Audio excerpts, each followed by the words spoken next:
Sve je više sela koja postaju turističke destinacije. Mnogima je zato teško da odaberu gde da provedu odmor. Zato smo mi tu da vam pomognemo.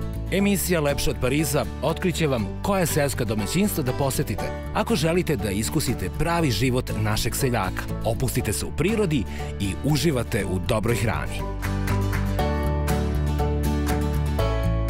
Prikazat ćemo vam gde možete otići ako vas zanima aktivan odmor, a gde ako želite više da saznate o bogatoj istoriji i kulturi naših krajeva.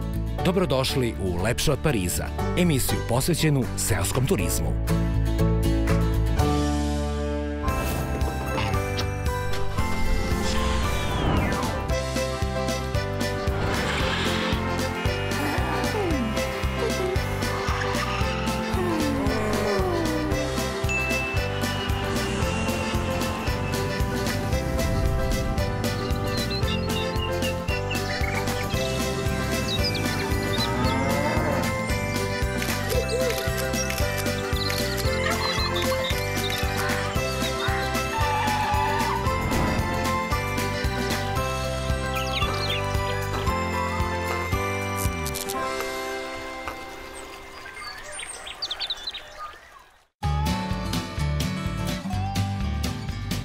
Spoj tradicionalnog i modernog, uz izuzetno gostoljublje mladih domaćina i sve to upriličeno u seosko-turističkom domaćinstvu na kapijama Homoljskih planina.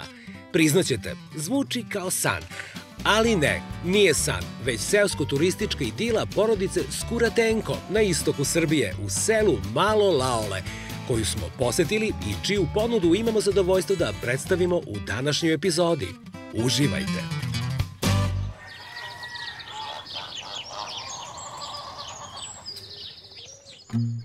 Za one koji dolaze iz Beograda, do smeštaja Skuratenko koristite autoput E75 u smeru ka Nišu, sve do isključenja za Požarevac. Brzom saobraćajnicom nastavite ka Požarevcu, a potom magistralnim putem ka Petrovcu na Mlavi i dalje označenim pravcem za mesto Krepoljin.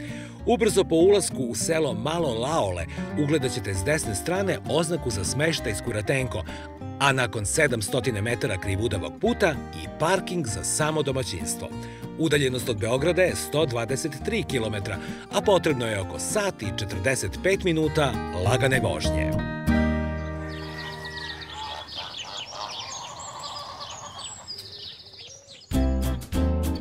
Dragi gledaoci, prvi put smo u opštini Petrovac na Mlavi, tačnije u selu Malo Laole, a povod za to je predivno domaćinstvo porodice Skuratenko. Domaćini, dobar dan vam želim. Dobar dan, dobrodošli. Bolje vas našli. Vreme nas je baš poslužilo, pa možemo da uživamo u ovom kreativnom sudaru tradicionalnog i modernog. A posebno sam srećan kad nas dočeka ovako mlada porodica. Domaćine Darko, ko je danas sa nama? Sa nama su majka Mlađana, supruga Aleksandra i ćerka Lenka. Vaše prezime je prilično neobično. Dobra je i prilika da čujemo i nešto više o njegovom poreklu. Da. To je rusko prezime. Pradeda nam je bio Rus. On je za vreme Prvog svjetskog rata došao i borio se na strani cara i normalno nakon završetka rata nije hteo i nije smeo da se vraća u Rusiju. Ostao je u Srbiji, osnovao porodicu tu i eto. I desilo se pravo bogatstvo spajanjem tradicije bratskog ruskog naroda sa našom. Da. A u nasleđu oba naša naroda je posluženje dobrodošlice. Tako je. Mlađana, šta ste izneli? Evo, izneli smo jednu lepu pogaču. Možete da se poslužite da probate. Aha, so nam je na pogači. Malo soli. Evo malo. Može, slobodno. Tradicija se poštuje. Da. Lenka, baš je lepa pogača. Lenka radi i Lenka sa babom, eto, trudi se i ona uči. Ima specifičan ukus. Pogača je sa puterom, trenutno je bez jaja, pošto evo sad je u toku je post, tako da eto, i naši gosti su u prilici da mogu da eto, ponudimo i postnu hranu, što je i za mene u redu u dane posta. Sjajno. Aleksandra, i vi ste nam nešto izneli. Ovdje imamo slatko od jagoda i domaća rakica. I za Lenku. I za Lenku mali sokić od maline. Ali pre toga moramo slatko. Jagode, da. Već vidim da ću se oduševiti. U dušu ste me pogodili.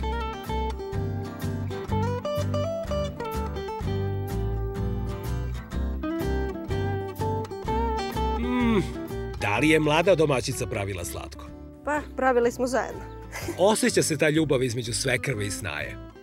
Lenka, da nazdravimo, da te mnogo ne zadržavamo. Uzdravlje! Domaćine, koja je ovo rakija? To pravi dedin rođeni brat koji ne živi sa nama ovde. I eto da kažem, dok traju te naše zalihe, koristimo tu rakiju. Kad nestanu naše zalihe, uzimamo od prijatelja iz Malog Laola koji se bave već duži niz godina proizvodnjom domaće rakije od dunje, od kajsije, od šljive, prave čak i konjak. To je poljoprivredno gazdinstvo Stojanović. Onda uzdravlje i za vas i za Stojanović. Uzdravlje. Živeli! Živeli. Uvijek mi je zanimljivo da poredim rakije istočne i zapadne Srbije. Ovo je ljubav na prvi gutljaj. Lebdim 10 cm iznad zemlje. To je dobro. Odlična šljiva. To je dobro. A i sok je preukusan. Domaćini, rekli ste mi da se dobrodošlica nastavlja doručkom. Tako je, da. Onda da doručkujemo, pa da pređemo na obilazak smeštaja. Može. Pratimo vas.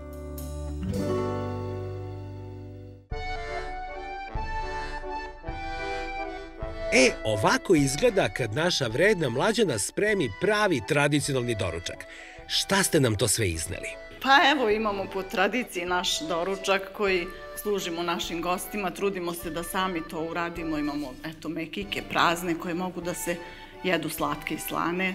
Imamo samo slane pune sa sirom. Imamo i ove pite zeljanice. Evo ove sa sirom su isto trouglići. Tako, ali ovo je uglavnom od testa, to je od naših ruku delo, da kažemo tako. U ovim krajevima sirevi su punomasni. Sirevi su homoljski, iz homolja snabdevamo sir, tako da, eto, trudimo se da sve ono što kaže, što nemamo mi, da od ljudi koji imaju domaće, trudimo se da sve to bude domaći proizvodi. Provereno? Da. Ovo su kao neki veliki uštipci. Zovemo ih čaje, mi u našem kraju, inače u homolju iz ovog lašinte. Da li mogu pola da uzmem? Slobodno uzmem. Da pokažemo taj zlatni presek. Vidim da ima domaćih jaja. Nešto su mi viljuška i nož sada višak. To je najslađe rukama. Najslađe je rukama. Da se ne pravimo mnogo fini. Tako. Lenka, što je ovo ukusno, ti znaš šta valja. Sigurno je lepo i u slatkoj verziji. Baka Mlađana, moram da vam čestitam. Svaka čast. Sada bi legla jedna kocka ovog sira. Rekao ste da je homoljski. Homoljski sir, da. To je travni sir. Lenka, da li voliš ovaj sir? Prilično je tvrd. Jest. On je prevreo sigurno, da. Kakav je! Kada bi ovo moglo da se nađe u Beogradu. Sad ono što smo pomenuli kad smo stigli kod vas. Ovo su vaši domaći sokovi. Naši domaći sokovi, da, te sokove. To je u stvari sirup od maline, od višnje, razblažuje se znači sa vodom, a pravimo i matične sokiće, oni su znači bez šećera, bez meda, bez konzervansa, znači eto možete da probate. Da nazdravimo. Živeli domaćini. Lenka, živela dušo.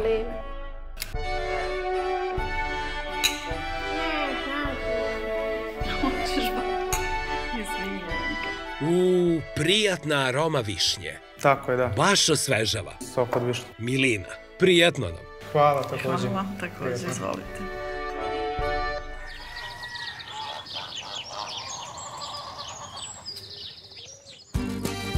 Domaćine Darko, smeštaj u domaćinstvu Skuratenko je priča za sebe. Pre nego što uđemo u prvu jedinicu, da primetimo i ovu terasu na ulazu koju gosti mogu da koriste. Reci nam nešto više o smeštajnim kapacitetima. Mi imamo trenutno 8 smeštajnih jedinica koje su u funkciji, od kojih su neke dvokrevetne, to je sobe sa francuskim krevetima. Imamo varijantu sa 4-krevetne sa krevetima na sprat, za porodice sa starijom decom. Imamo varijantu za porodice sa manjom decom, isto sa 2 francuska kreveta, varijanta sa fiokom. Sve jedinice su u nizu i svaka ima svoju terasu. Da, da. Uživanci je na terasi, a sada vidimo da se uživa i unutra. Može. Izvolite. I počinjemo od ovog elegantnog bračnog kreveta.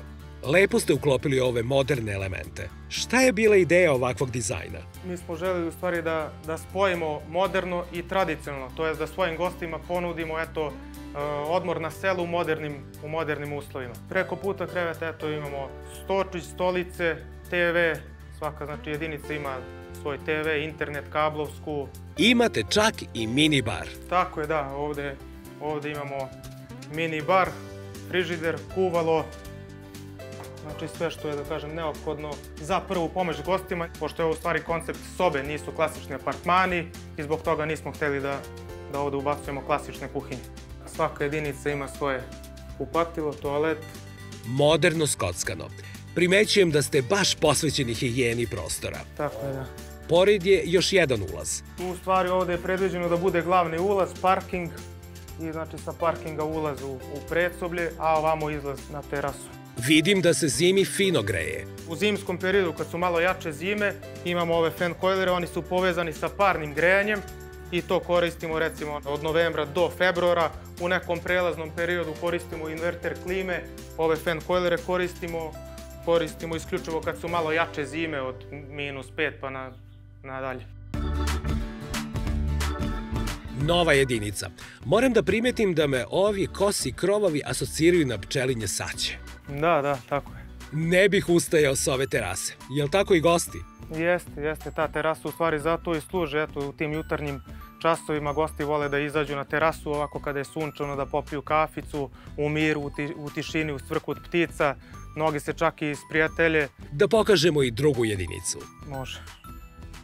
Odlično ste organizovali prostor da može da stane više ljudi. Tako je, da. Evo ovde imamo varijantu sa 2 francuska kreveta.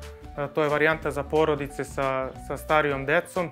Svako ima svoju privatnost, a opet su dovoljno blizu jedni drugima. Ostatak je isti kao u prethodnom apartmanu. Televizor, trpezarica i mini bar. Toalet je, pretpostavljam, u sličnom fazonu. Da. Svaka je slična, samo ovde, eto, za razliku od prve, umjesto tuš kabine imamo ove staklene paravane, ali je sve, da kažem, slično. Darko, evo nas u trećoj sobi i dopada mi se što sve imaju isti stil, sa malo varijacija na temu. Tako je, da. Znači, ovo je identična soba kao prva, soba sa francuskim krevetom gde postoji mogućnost da se ubaci još jedan samac. Razlika je samo u uređenju interijera, što kažete, trudili smo se da svaka bude onako na svoj način uređena. Obožavam stolice na ljuljanje. Baš je dobar ovaj ram oko kreveta. Da, u duhu okoline, da kažem, da asocira ovde na veliki, mali Vukan, Ježevac. Svi smeštaji imaju i brošure sa turističkom ponudom. Tako je, da. Turistička ponuda Petrovca na Mlavi, da se gosti informišu. Ovde ima puno sadržaja. Pametno je što su stavljene ispred televizora, da se pokaže šta je bolji program. Prvo tako. Ovde opet imamo kreativno rešenje kreveta. Krevet je drugačiji, znači sve je isto, razlika je samo u tom krevetu, to je varijanta za porodice sa manjom decom. Znači ispod ima još jedan francuski krevet, izvlači se do kraja i to je, da kažem, varijanta za porodice sa manjom decom jer je bezbednije. Morat ću da nabavim ove elegantne svetiljke i za svoj stan. Jeste. Pun pogodak. Modern smeštaj za moderne goste, ali sa puno topline i duše. Koliko košta ovo uživanje? Pa mi se nadamo da cene nisu preskupe. 4.500 dinara je cena po smeštenoj jedinici. Bez obzira na broj osoba. I ove dvokrevetne i četvorokrevetne su znači po 4.500 dinara. To je izuzetno povoljno. To je cena tako na dan i 2 dana. Recimo kada gosti dođu na 3, 4 ili više dana, imali smo prilike da gosti dođu na 7 do 10 noćenja, tada može da se koriguje cena, tada izlazimo u susret, spustimo malo cenu na 3.500 dinara po danu. Gostima puno olakšavate time što nudite i izvrsnu hranu. Takva domaćinstva su sve ređa. Tako je, da. Mi pored smeštaja imamo i hranu u ponudi, obroci se doplaćuju, doručak je 600 dinara po osobi za odrasle, za decu do 7 godina su besplatni obroci, za decu od 7 do 14 godina se plaća 50%. Varijanta ručak ili večera se plaća 1500 dinara po osobi, za odrasle, za decu isto 50% od 7 do 14 godina, za decu do 7 godina besplatno.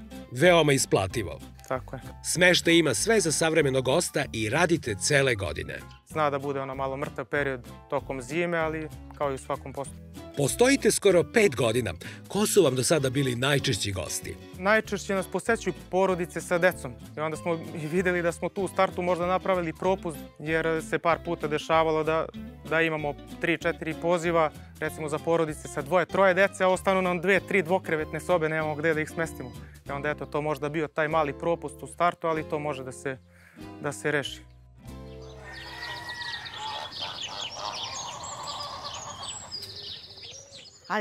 Ajde malo tu, pa malo tu. Vidiš ovo što je suvo, dosta. Mlađana, boga mi, imate profesionalnog pomagača. Pa naravno, eto, pomoć stiže od mena. Uči od malih nogu, naravno. Moramo da radimo. Zajedno čuvate ovo blago. Jest. Šta sve gajite? Pa eto, mi se trudimo da očuvamo ove naše stare sorte, da kažemo, domaćih tih naših paradajza. Imamo to volovo srce, imamo paprikar, tako to su jako slatke sorte. Inače, naše proizvode ne tretiramo ničim, samo organski, to je kopriva i tako, to je za prihranu i ništa drugo. To se oseti i u ukusu. Naravno. Vidim, luk je već krenuo. Pa eto, to je što smo stigli malo da uradimo. Imamo i krastavce naše, stavimo i papriku i tako imamo. Gledajte vi kakva je ovo pomoć. Da, Lenka, ona naravno pomaže u zasadu svega. Lenka, šta sadiš? Paradajz? Da. Bravo! Evo nas u velikoj trpezariji i kuhinji smeštaja Skuratenko, gde je ujedno i centar društvenog života za goste.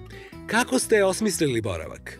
Pa evo, ovo je u stvari zajednička trpezarija u kojoj mi gostima poslužujemo naše obroke, doručak, ručak, večeru. Gosti koji ne žele da obrokuju kod nas mogu slobodno da koriste ovu trpezariju, baš zato što po sobama nemamo klasične čajne kuhinje. Čuo sam da je pri kraju pravljenje prave moderne kuhinje.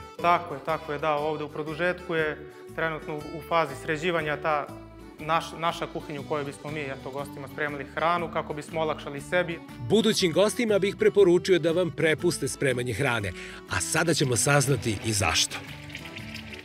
Najlepše je prisustovati kada mlada domaćica sprema tradicionalna jela.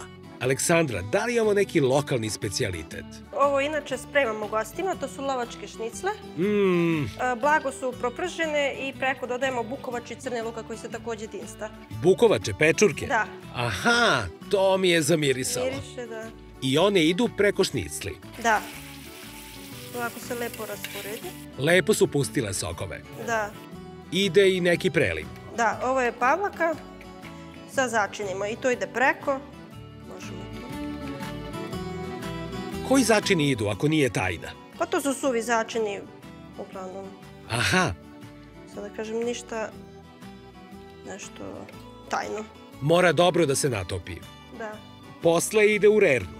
Da, ide na nekih sat i po vremena, 200 stepeni i to se fino krčka. Da meso omekša i upije sve sastojke. Da.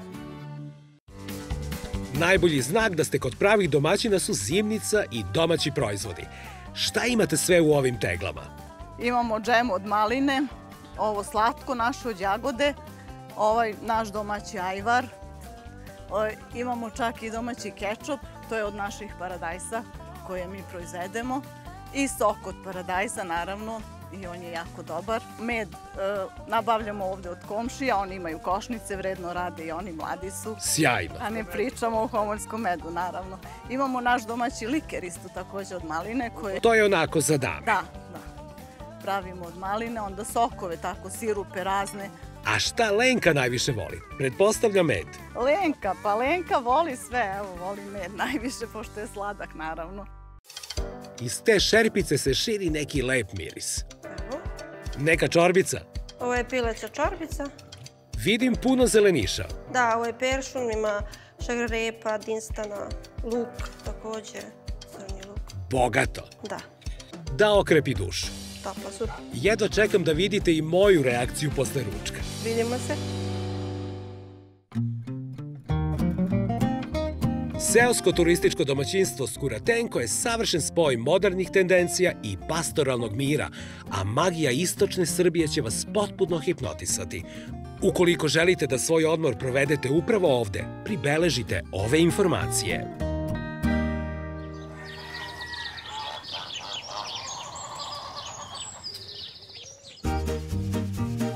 Domaćine, krenuli smo u razgledanje okoline, a imamo čast da je sa nama prava osoba za ovu priliku.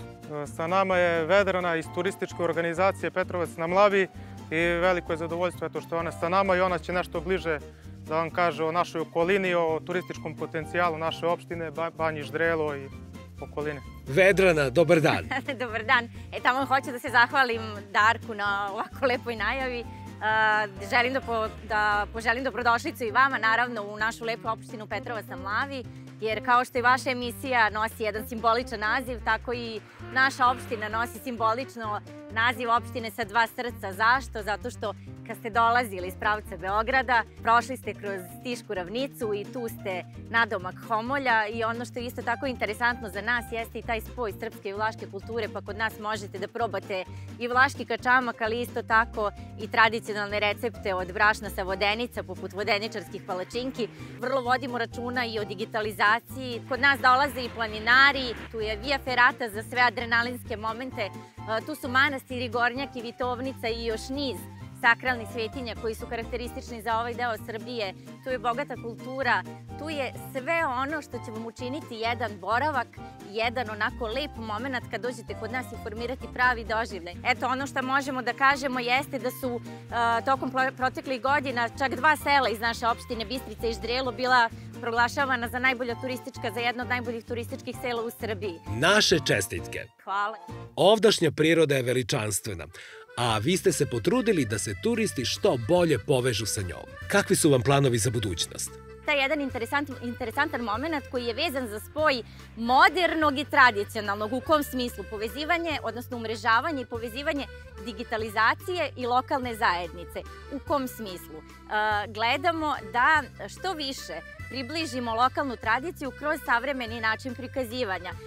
Tako mi na teritoriji opštine već imamo dva interaktivna totema, ali osim toga, ono što je interesantno, imamo urađeno i web aplikacije koje pružaju platformu za QR kodove koji su raspoređeni na teritoriji opštine i gde vi putem vašeg telefona tokom šetnje možete recimo da poslušate autentičan storytelling vodeničara ili isto tako putem štampanog materijala ili putem digitalnih medija možete da odgledate naša lokalna udruženja, odnosno žene iz naših lokalnih udruženja koje su snimile tradicionalne recepte recimo od brašna sa vodenica i to naše moderne domaćice gde god se nalaze u svakom trenutku mogu preko QR koda da odgledaju i naprave sebi gde god se nalaze nešto od tradicionalnih recepata. Darko, vi ste nam pripremili jedan poseban doživljaj. Idemo do impozantnog vidikovca iznad manastira Gornjak. Predlažem da krenemo. Može. Kakav prizor. Darko, gde smo se tačno popeli? Nalazimo se na Liticama iznad manastira Gornjaka. Tu je ispod i restoran Gornjak. Imamo nekih 200-300 metara do ovog mesta. To je, da kažem, za ove koji su malo avanturističkog duha i koji su u kondiciji. Nije loše da izađu gore, da se popnu jer se vidi se cela ova gornjačka klisura. Ovamo i lep je prizor. Koja je to reka žubori dole? Reka Mlava. To je reka Mlava, da. Čuvena Mlava. Ovo mogu i vaši gosti da iskuse. Da. Svim gostima koji su, da kažem, avanturističkog duha i vole šetnje šumom. Imamo ovih par vrhova, Veliki, Mali, Vukan, Ježevac, to su malo zahtevnije staze, potrebno je to 2-2,5 sata možda u jednom pravcu, zavisi koliko je ko spreman, ali je lepo da se obiđe i to pored Banje Ždrelo i ovih lokalnih manastira, lepo je da se obiđe i ta priroda i prirodne lepote. Dok smo se peli do ovog vidikovca, na stablima usput sam primetio puno potpisa zaljubljenih parova. Da li je to postao neki običaj? Pa nije običaj, nije običaj, ali eto. Ali postalo je tradicija. Da. Lepo, da uživamo malo u pogledu i magiji istočne Srbije. Može. U nastavku dana naša ekipa imala je tu čast da poseti manastir Gornjak u dolini reke Mlave, zadužbinu kneza Lazara, koja je izgrađena u periodu od 1376. do 1380. godine. Od srednjovekovnih građevina sačuvane su glavna manastirska crkva posvećena Vavedenju i kapela u pećini posvećena Svetom Nikoli. Po osnovnoj arhitektonskoj zamisli, Gornjačka crkva pripada Moravskoj školi. Živopis je slabo očuvan, a 1847. godine preslikao ga je slikar iz Požarevca, Živko Pavlović. Okolni predeo toliko je lep i živopisan da je Đura Jakšić u oduševljenju pevao od velikog sela do samog Ždrela, ko da je vila neka ćilim razastrela.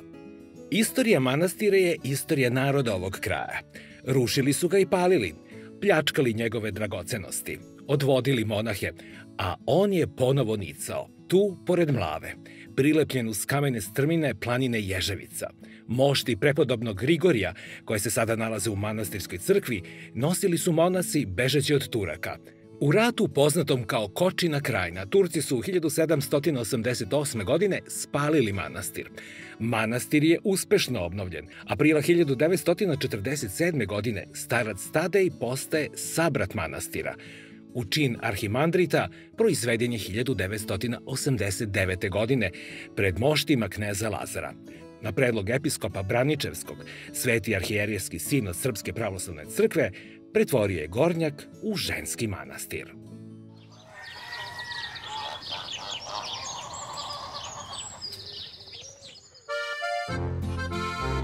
Danas imamo posebnu priliku da čujemo iskustva mladih domaćina iz istočne Srbije o poslovanju u seoskom turizmu.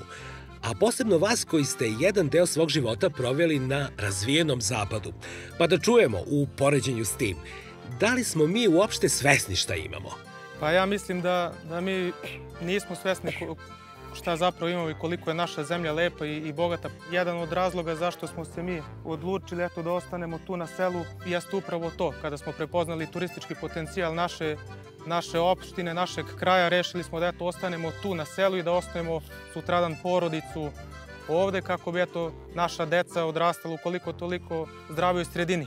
Ali recimo baba i deda sa majkine strane su bili gotovo ceo svoj radni vek, ceo svoj život u inostranstvu, 40 godina su bili u Austriji. Sad sa jedne strane to je donelo nešto dobro sa financijske strane i da nije bilo njih i njihove financijske pomoći ne bi bilo ni svega ovog ovde što se svega ovoga tiče, ali smo nekako uspjeli da ih nagovorimo dok su oni nas ubeđivali da je možda bolje da odemo preko od njih ili da odemo u neke od većih gradova, da nam umesto ovoga kupe neke stane ili apartmane i da živimo u većim gradovima. Naša želja je bila da ostanemo ovde na selu i ja se nisam pokajao zbog toga. Da pitam i baka Mlađanu, imate priliku da posle usluge koju pružite vidite zadovoljne goste. Koliko vam to znači? Pa naravno, mi smo tim pre još više i mi zadovoljni kada gosti budu zadovoljni, da kažemo da. To nam je dokaz da je to zaista nešto dobro. I svaki povratak gostiju, to nam je isto potvrda da radimo dobar posao, naravno. Znači, nama se mnogo puta desilo da su gosti dolazili po 3, 4, 5 puta. Imamo goste koji dolaze bukvalno svake godine u istom periodu. Dovode i nove goste. Da, tako je.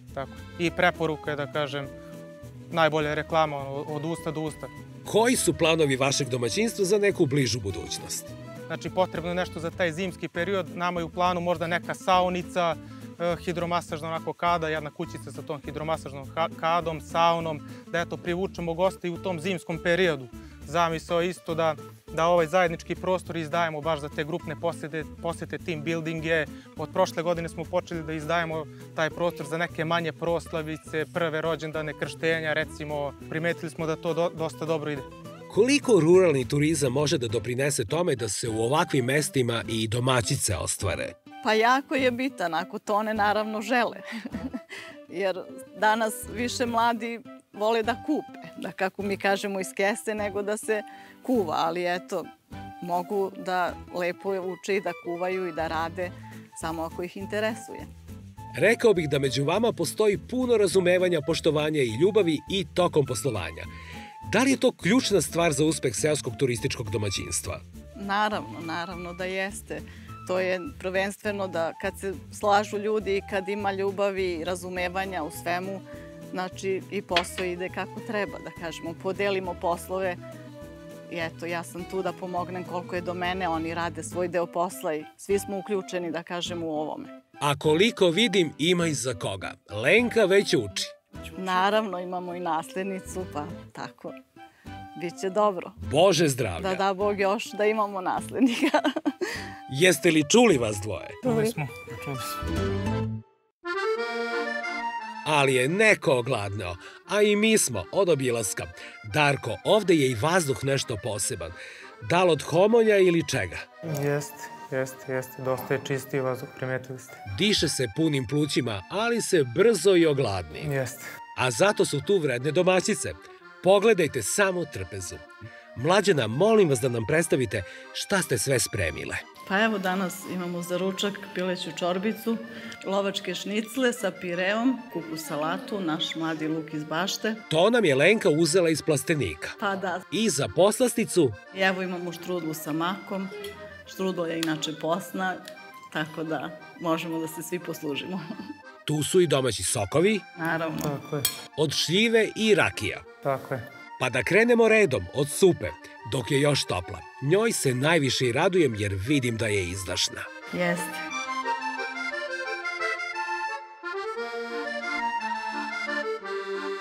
Alza mirisa. Iskreno, jel znate kakav je ovo trenutak?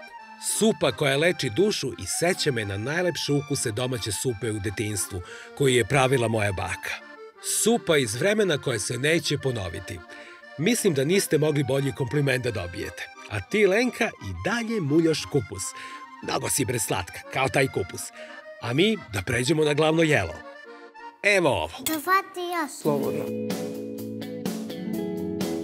Vidim pod ovom kašikom da je meso mekano. Da. I da zamolim za malo pirea. I malo kupusa. Ne mogu da odolim kad vidim kako ga Lenka slatko jede, ko neki zeka. A na početku bih volao da probam glavicu mladog luka.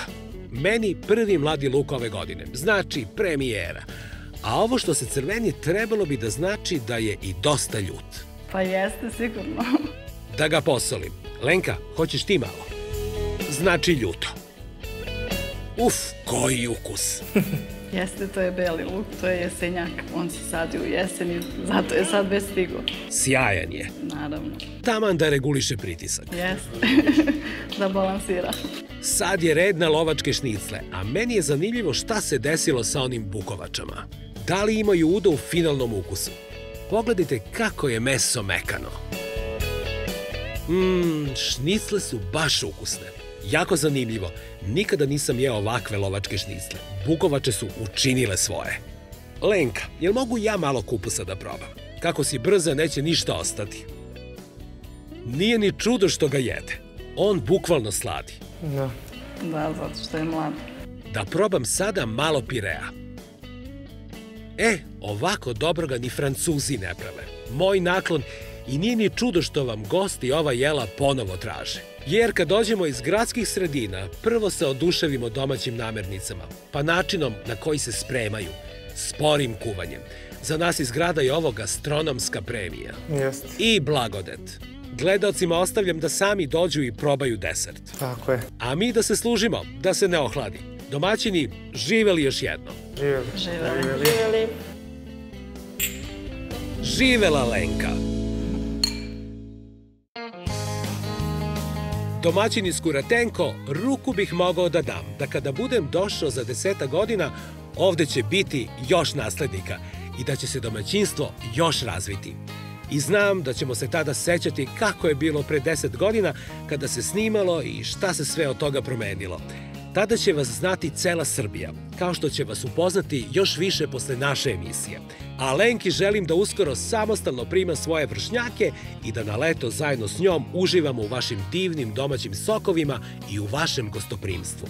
Do narednog susreta želim vam svako dobro i vidimo se uskoro. Hvala. Vidimo se. Veliki pozdrav!